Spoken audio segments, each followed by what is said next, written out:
12 doors and 190 unit storage building. And you just started investing 3 years ago. Yeah. And that's where I was saying, just jump into it. Because once you do, it's a snowball from there.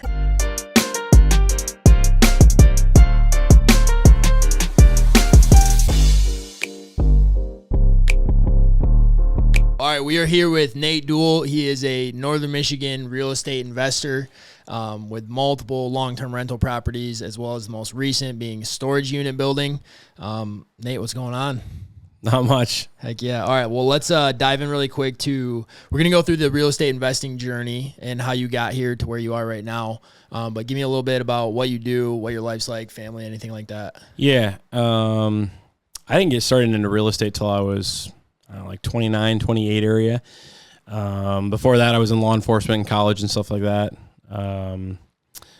Came back and I work in the insurance industry with retirement planning, investing, stuff like that. And just kind of wanted to diversify essentially. I mean, everyone can throw money into a 401k, but wanting some actual tangible land and property. And my parents did some real estate investing as well throughout the years. So I had some inkling of it, but slowly got into it with, podcasts with Bigger Pockets and reading some books and just kind of trying to get some of the knowledge before I just dove. The issue with that, though, is if you wait till the time's right or till you think you have enough knowledge to dive, a lot of times you miss out on opportunities. Yeah. So also taking that leap of faith of just doing it, not really having any experience or knowledge, I figured if I fall on my face, I'll get back up and figure it out. Yeah, so you said you started with 28, 29. You're 32 now, yeah, you said? 32 You've now. been doing it for about 3 years? Yeah, yep, 3 years. Awesome. Yep. Okay, well, let's go through the whole thing. Where did you start? You kind of told us what got you into it, but what was that very first deal? So the first deal is kind of funny. Dogecoin, however people say it. I feel like I've seen both, but yeah. Dogecoin, for those of you who remember, in 2020 had like one specific day where it was just outrageous gains up and down. So I actually made a little over $20,000 in like a 12-hour period on Dogecoin. And I mean, I was on my phone just literally like that whole day. I even set an alarm in the middle of the night at like 3 a.m. to check and see where I was at or what it was at to know if I should buy more or sell. It was just doing some weird game. So I actually took that profit out, luckily, because it came back down. Yeah. But I took that profit out, and that $20,000 is what bought my first real estate investment, and I bought a duplex in Cadillac. Okay, so you knew you wanted to invest in real estate. You were in this Dogecoin, and you decided like, okay, I'm up. Let me cash out, and then you knew that you're like, all right, I should buy some real estate with that. Yeah. I mean, it basically, I got lucky, right? I mean, obviously risky too, but yeah. It was pretty awesome. I mean, having now the down payment to get started in a real estate, because it's a snowball after the first one. It really is, between the equity you can pull out and stuff. I mean, so finding that right deal. And I started targeting the outskirts of Traverse, knowing just that the Traverse City prices were, $20,000 wouldn't really buy you a house with the down payment and stuff. So I started targeting the outside areas, specifically Cadillac. I live in a kind of a perfect location where I'm in between Traverse and Cadillac. So getting to Cadillac wouldn't have been an issue. The issue is I didn't know anything about the Cadillac market. Yep. What do rents go for? What are houses looking like? So I just started Zillow, looking at prices and houses. And I liked multifamily for the aspect of having multiple people paying you for the same place. Yep. And I found that Cadillac's market, not that I want everybody to go buy houses in Cadillac. That's my market.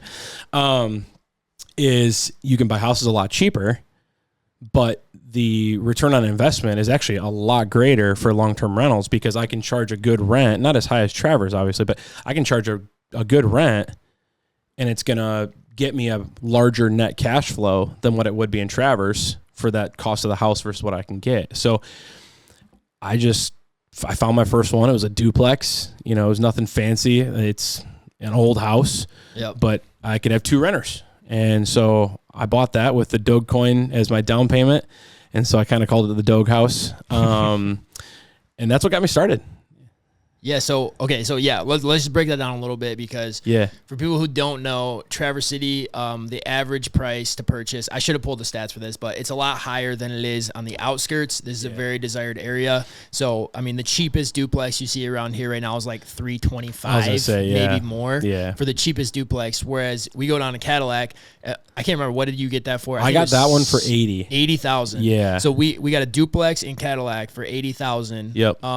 but the rents comparable to Traverse City, they are less, but the difference between what the house price is and the rents isn't as significant as it is here, where you can make more cash flow. Yeah. Your equity might not be as much, but you can make more cash flow in Cadillac. Yeah, you're not going to have the equity as far as like the growth of the rising costs of housing in Cadillac as you would in Traverse or a bigger city.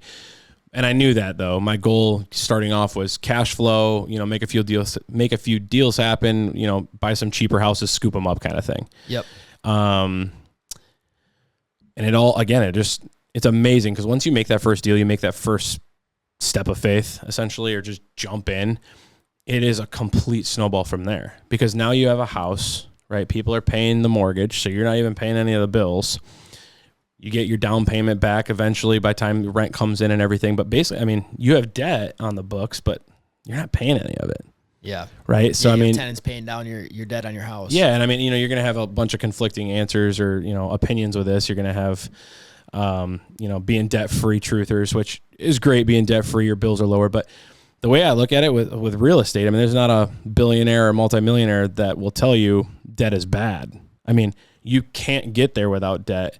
And I don't care how much debt I have, as long as someone else is paying for it. Yeah. Right. Or I can sell the house to pay off that debt. I mean. Right. And there's the difference between like consumer debt, credit card debt, things you don't need compared to the good debt. Yeah. The high interest rates of credit. Yeah. Don't get into that. But when it comes to housing or land or a tangible asset, buy assets, not liabilities. Yep. Right. An asset returns your investment and actually pays you and makes you money. A liability just depletes your money. Like a car. A car is never an asset. Right. It's a liability, right? You're never actually gaining any equity in it. No, that's going to depreciate the whole time you own it. Just like your primary residence. I mean, I have a lot of clients in, the investing and insurance industry.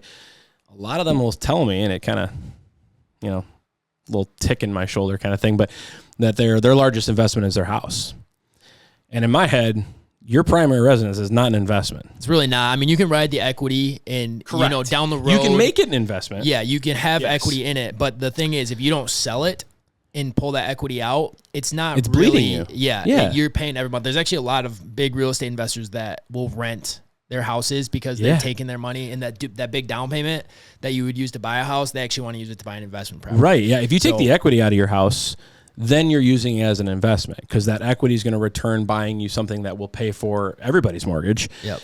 But if you're just paying your own mortgage and your own utilities, it's not an investment. It's a liability. Yeah, I'm totally on the same page. We Airbnb'd. We did short-term rental on our house for the first 2 years that we owned it. Yeah. Just because I wanted to pull all of the money back out from our remodel and from our down payment. Yeah. And so, because I'm the same way. If your primary house is probably going to be a liability unless you're using it to bring in some income. Yeah. Okay. So, anyways, you went off on a tangent there, but you started with the duplex in Cadillac. That was the first deal. Where'd you go from there? So from there, I took the equity out and bought another one. I bought a triplex in Cadillac as well.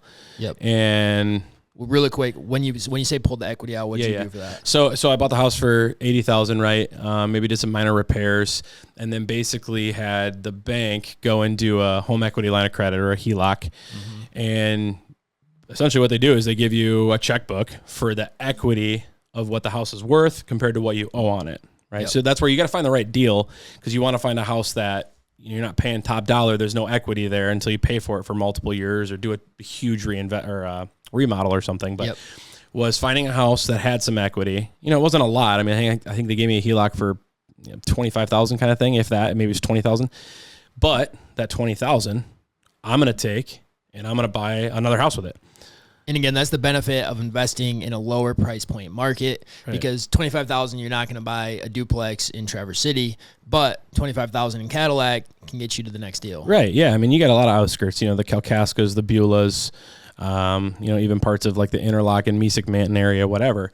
And this same principle applies to any region that there's this city center that is growing in demand. Yeah. Everybody has to start pushing out. And so really what you're doing, pretty much riding a Traverse City wave where the next big city to go to right outside of Traverse City is probably going to be Cadillac. But again, like you're saying, there's these Beulahs and Kalkaska and there's other little spots that you can buy houses or duplexes for cheaper. Yep.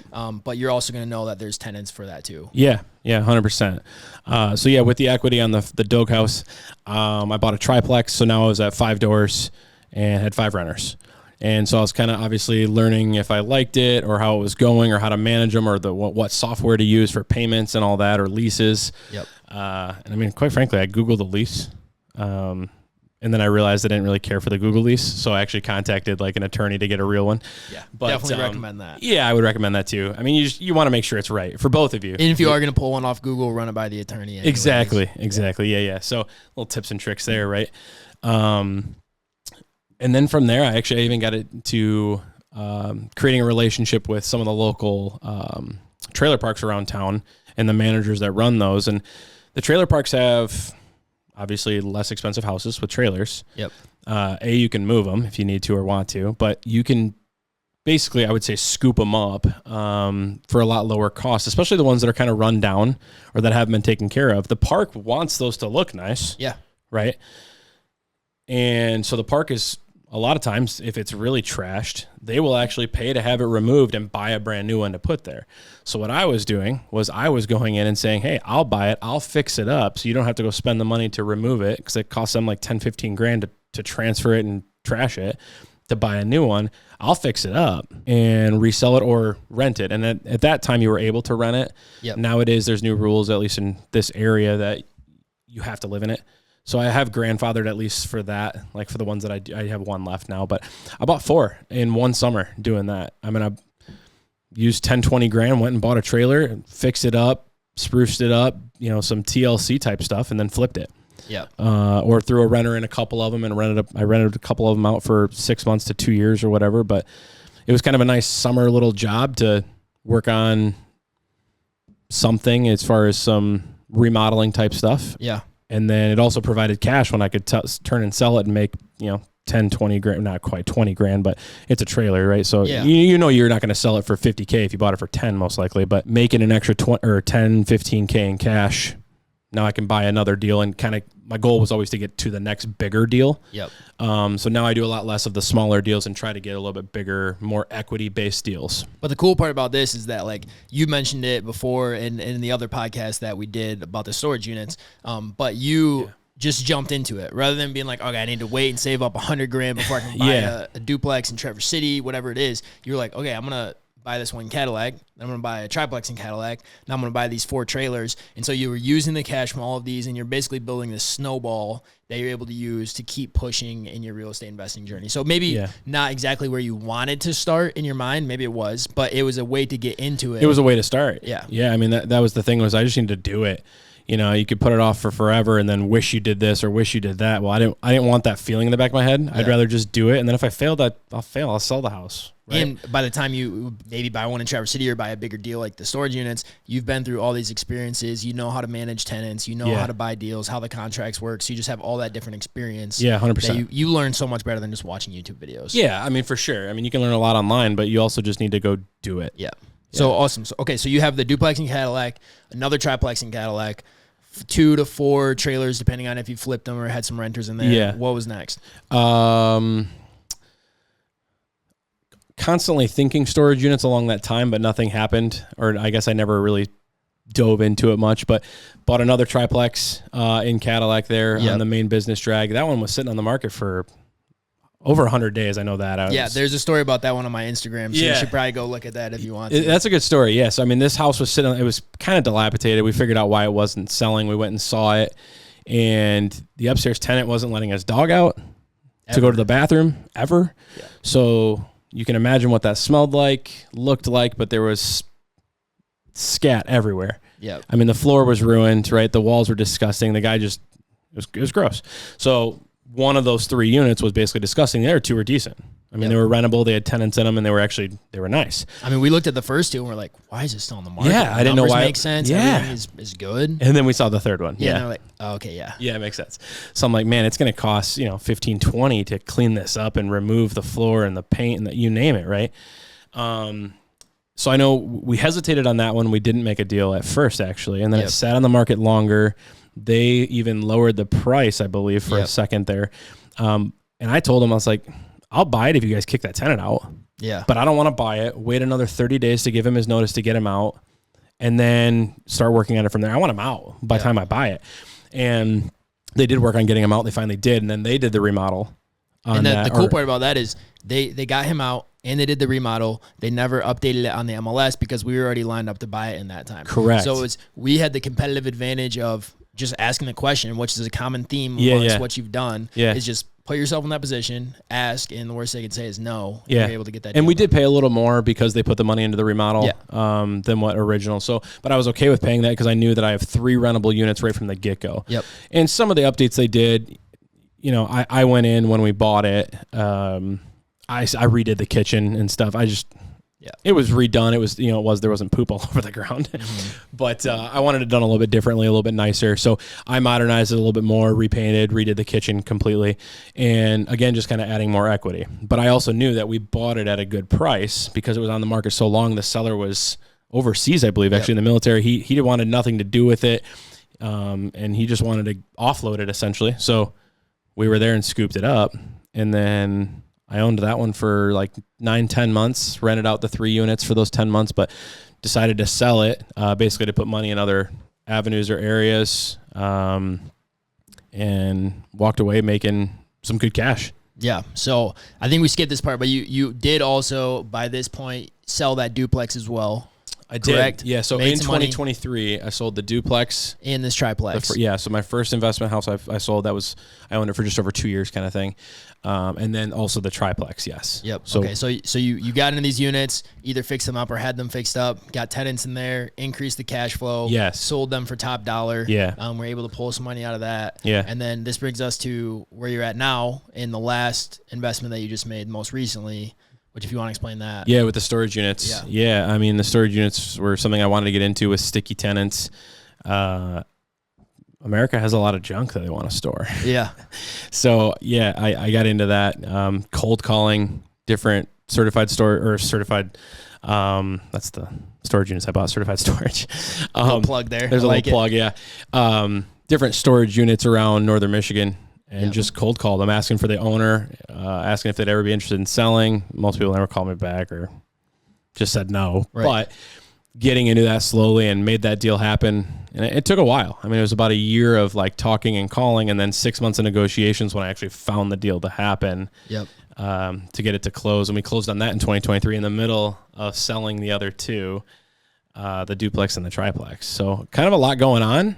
The crazy part is, so you had all of these units, you bought the storage, 190 unit storage building, and you just started investing 3 years ago. 3 years ago, yeah. That's crazy. Yeah, pretty cool. And that's what I was saying too, is literally just jump into it. Because once you do, it's a snowball from there. Yeah. I mean, it is a snowball, but you have to make the first actual move. Once you do, you figure it out. Yeah, so I just did the math in my head. I think it's 12 doors, including the trailers, and 190 unit storage building in 3 years. Yes. That's awesome. Yep. Cool. Okay, so you went from these lower price point investments, and you still have one. You still have a triplex, right? I still have one of the triplexes. So you have these lower price investments that make extremely great cash flow because of the price point, and then now you are going more towards this storage unit thing, which is more of a long term equity play. Yep. Is that sort of where you're seeing your investment journey trajectory going? Yeah, it's definitely evolved. You know, it was more oriented towards just cash flow and less equity with that market. And just also with my goals of if I can make more money, I can save up more money for future repairs and investments. But yeah, it's definitely started to gear. That's why I sold a couple of those units this summer, and all the trailers and stuff like that too, is getting away from kind of the smaller picture essentially and trying to get to the bigger goal or the long-term span of the equity, right? So the property value is raising, it's going to do a lot better in Traverse or any city versus the outskirts. The equity is going to grow every year, hopefully, right? And, heck, you could have crazy years like 2020 and 21 where the housing market went up, 30% versus the traditional 3 to 5 or whatever. So, I think the cool part about that, too, is that it's not like you're getting away from making money in general, because you might be making less cash flow per month, but on these more expensive price properties, if your tenant is still paying it, you might be cash flowing a little bit. They're paying down your principal more per month than they are on these lower price properties. Right. So in the long run, you're making more money, you're building more equity. Yeah. It's just not necessarily that same cash in your pocket every month. Yeah, I mean, the tenants are literally paying for all the bills. Right. I mean, I'm not actually out of pocket now at this point paying for a house or paying for the utilities. The tenants are basically paying for everything. So they're paying me to give me a free house. Yeah. I mean, realistically, awesome. Right? They're paying off the loan. So eventually I'll have a free house that they paid for. Yeah. That's sweet. Yeah. Cool. Well, yeah, that's an awesome investment journey. Even cooler that it happened in just 3 years. Yeah. I guess my last thing is what's next? Do you have something you're trying to attack right now? That's kind of the next step, is figuring out what to do with the funds of the proceeds of the sale. Focusing a lot on the storage units, on kind of, again, more equity building, or what we can do. We have an empty space there that we could decide to build another building, fence it in, maybe do some other, parking, outdoor parking rental type stuff. Yeah. So not entirely sure, but just always kind of keeping that door open for the next opportunity, praying about it. What is that next opportunity that leads me in that direction? So I have the ability to jump on it. Yep. When it arises. Awesome. Well, that sounds great. I think my takeaway from both this one and the other podcast that we shot, which we didn't dive in deep to this storage unit deal, but that is absolutely amazing. You bought a 190 unit storage building with none of your own money into the deal. Yeah. So if you want to learn more about that, definitely watch the other video that we shot. You can click the link to see that. But the thing that I've realized is that you just put yourself into positions, even if you don't know how you're going to do it, and then you figure it out. You kind of force yourself to do that. So yeah, that's super cool. I appreciate you coming on, and it's an inspiring story. So thanks for being here. Yeah. No, thanks for having me. Cool. Appreciate it.